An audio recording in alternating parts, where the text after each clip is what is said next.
شب برات کی رات حضرت امام علی علیہ السلام عشاء کی نماز کے بعد گھر کی طرف جا رہے تھے۔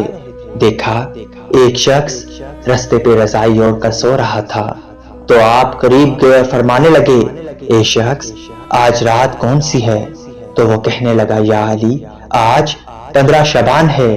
جب بات یہاں تک پہنچی تو امام علی نے فرمایا، یہ رات بیداری کی رات ہے۔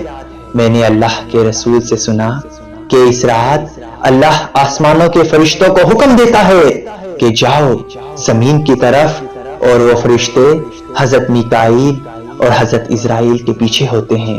حضرت میکائیل اور حضرت اسرائیل ہر گھر آتے ہیں، کیونکہ اللہ کا حکم ہوتا ہے کہ اس رات اگر کوئی میرا بندہ اپنے گناہوں کے لیے پچھتائے اور مجھ سے آنے والے وقت میں اچھے اعمال کا وعدہ کرے تو میکائیل اس کی تقدیر میں ترامیم کر کے اس کے آنے والے سال میں زیادہ سے زیادہ رزق اور فراوانی لکھنا۔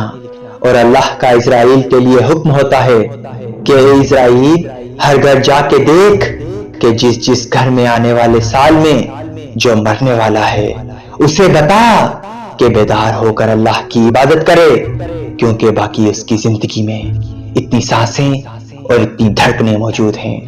اگر کوئی میرا بندہ اس رات اپنی زندگی میں میری عبادت کے لیے مجھ سے مہلت مانگے تو اس کی زندگی میں فراوانی لکھنا، اور آنے والی زندگی میں مصیبتوں سے نجات مانگے تو اس کی آنے والی زندگی سے ہر مصیبت کو ختم کر دینا۔